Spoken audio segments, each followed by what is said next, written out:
Right, let's go for it.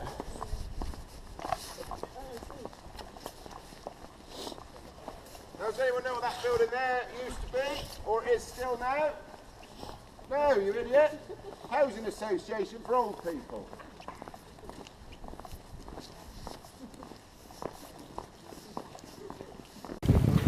It's not giving off some massive fruit. No ectoplasm yet, though.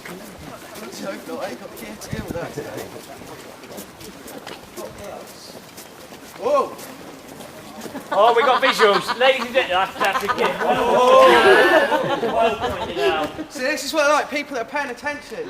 Okay, now some might say that that's a dodgy light bulb, but we know, okay, that's poltergeist activity. You're getting a proper pungent smell in the air. Get out of the road! God.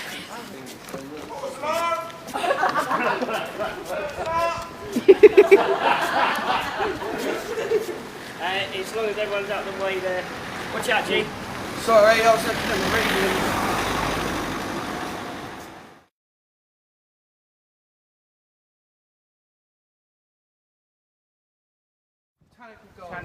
Tank garden. I'm pretty sure that there used to be some bits that used to happen in this street, which is why they put the video camera up there. Now, as soon as they put the video camera up there, all activity ceased. Okay, so if you ever have poltergeist experience, please be aware, stick a camera up should be fine, okay? Right, just so you know, we're coming up to the busy high street of Ventnor. This is about as busy as it gets. This mobility centre here wasn't always a mobility centre, but they kept a little sign in the corner. It was originally for people with large arses. It's annoying with the high street because I've lost my glove, you see. So in a minute, if we move on, we'll find some more places to go. Yeah, I think we get one to cut this side. Not on the road.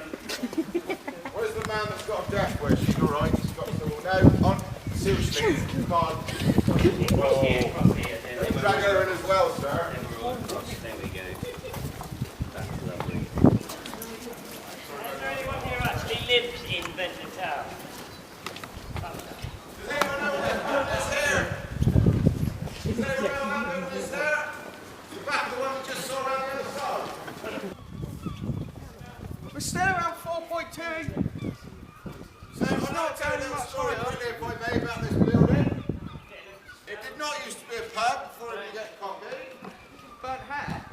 There was once a local teacher who used to dabble in science. In the 80s, was found at the top of that clock tower, holding a pole, watching a very mysterious shaped 80s car trying to go at 88 miles an hour for some reason or other. Nobody knows why. Parallel flames! Parallel flames! Lost it, yeah? Sometimes it comes out of stuff and I don't know what he's talking about. Does anyone else spare blood?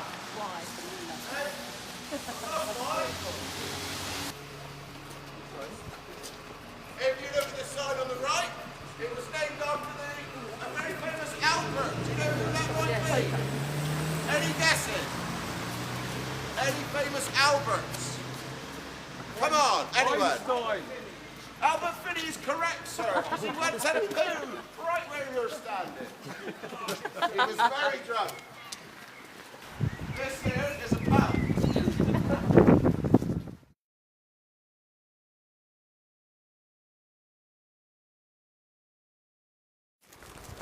I don't think at the same time, maybe at different times, there was lots of buzzing.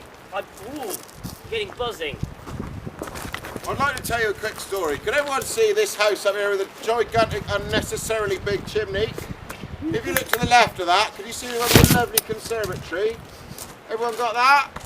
Good. Well, a man used to live there called Roger Hargreaves. Does anyone know who that is? He's not the man that wrote the Mr. Men books, don't be so cocky. So, this man is known as the unluckiest man in the world. Because Roger's sudden brush with death started in January 1962 when he was riding a train for a cold, rainy canyon abroad. The train flipped off the tracks and crashed into a river. Someone pulled Roger to safety while 17 other passengers all drowned, which means they're dead. Roger suffered a broken arm and a little bit of hypothermia but lived to tell the tale. That's about it for that, about Roger.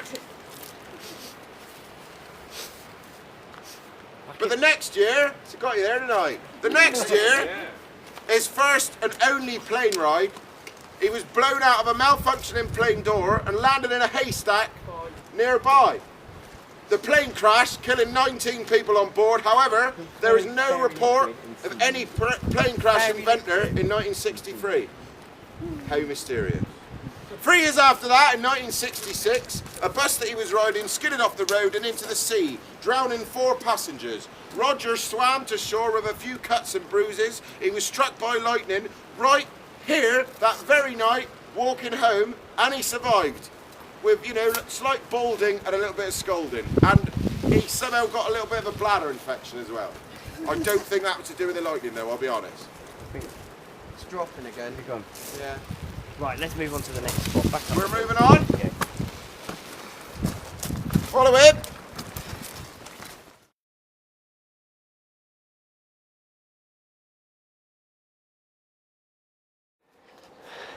Whoa, I can smell money.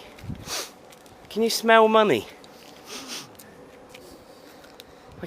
You've got a definite, like a tinfoil in your mouth kind of money. Can you get that taste? Can you get that taste? Get off the road, you get in trouble. Insurance don't cover it.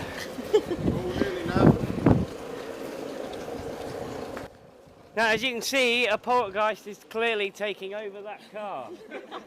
Right now. It's alright, push through, mate. You can do it. You're good. Don't worry. He needs an exorcism. I'm not qualified for one of them. To be honest, we can all see why it didn't work. Right, if you want to cross over. So carrying on from what I was saying earlier on about Roger. In 1968, Roger was teaching his youngest son how to hold an air rifle and shoot it, obviously. But the safety trigger was accidentally off and Roger managed to shoot himself in one of his bollocks. He was taken to hospital where the pellet was found and the testicle had to be removed. Soon later he was called Roger Womble. Work that one out yourself. To this day, Roger still only has 1 testicle, though he kept the second in a jar to remind him. In 1970, his car caught fire, he was driving and he managed to escape before the fuel tank blew up, and the same day he was struck by lightning for a second time, right here. 3 years later, in another driving incident, the engine of his car was doused with hot oil from a malfunctioning fuel pump, caused flames to shoot through the air vent. The last of Roger's hair was burnt off his head, completely singed. But other than that, he was unharmed. And there we are. Are we learning about Roger? Poor Roger, he still lives up there, doesn't he? What is he doing to that cat? Keeps raising up to a 6, Derek. Should we move on?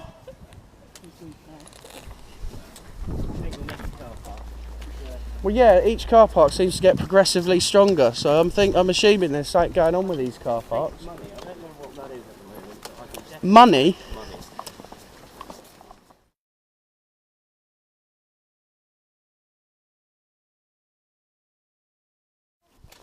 Oh, what's that?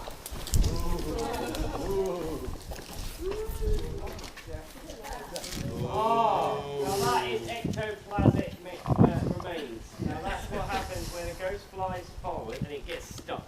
Okay, and then what happens is it leaves a big snotty ghost trail. You know when you wake up when you've got a cold, right?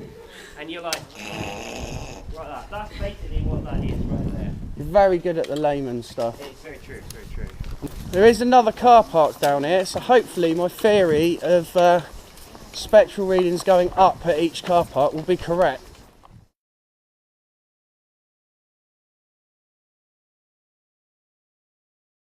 Right, I think we should gather in and around this area here. So there's a few spots along the wall here and a few spots along there for people.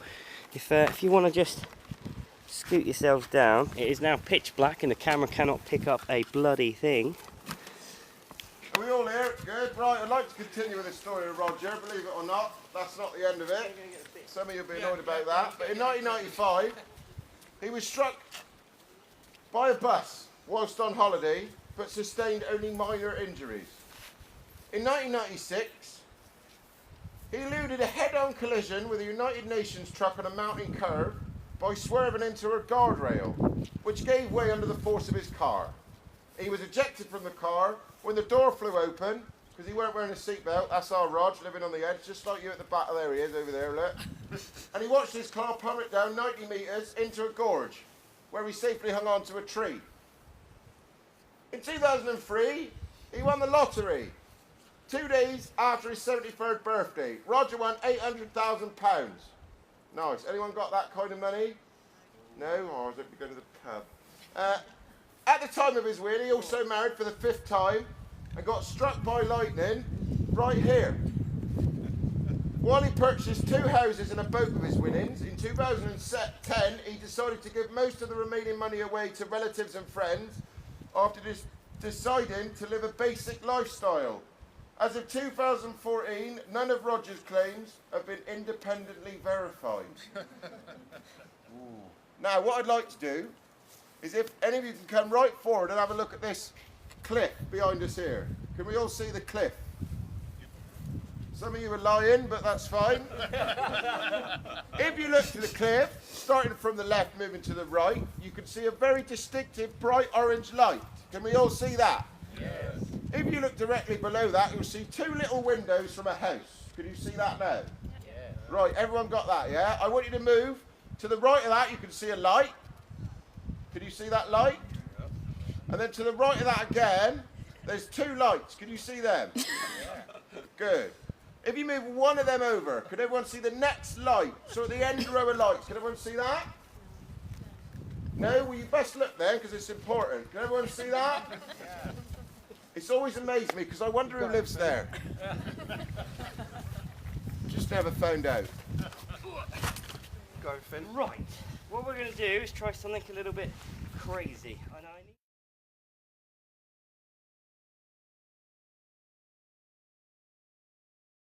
need... Sir, don't do it, honestly. You've got too much to live for. Just step back. You don't want that to happen. Alright? It's not Culver Down, mate. An invention, a toy game that was invented in 1920... 20-something, yeah, 20-something, that's right. In America. And it says here, you need, more than 2 people to play this one. And it says, whatever you do, okay, very much like Bloody Mary, you can't say the word Beelzebub 3 times when you've got the board out. Okay. What do they call this? Planchette. That's what they call this. So once you've said, and don't say it, if you say Beelzebub 3 times. Oh! Okay, right, no, we're.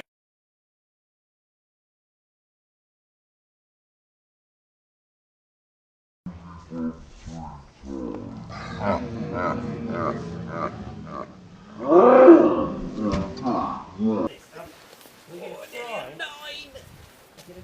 invoke the spirit. Spirits! Don't worry about it, he does this, he gets a bit loud sometimes when he does this. Spirits! Oh. Now I'm...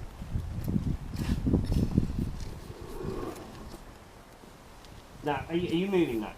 Are you pushing that? No. Is that you? No. This isn't me, this is really... Okay, right. We're at about 9. Can you see what that says? Is it an E? What is that? An F. Is F correct? Oh. Okay, I think it was an F. Okay. Don't like where this is going.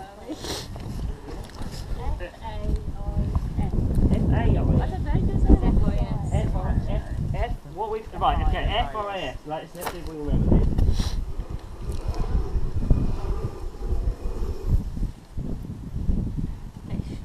Fish. Fish. Is fish. Is fish right? It's about 7. Razor again. This is fish fingers. Yeah, I like that. That's good. Is this correct?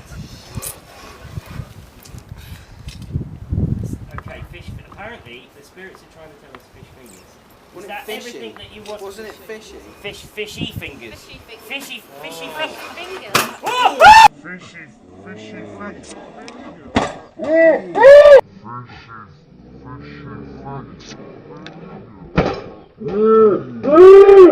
Oh, you're right. Don't like that. That was raisin and... Okay, that's. Where are you at? It's about 10 again. That's like beyond our insurance.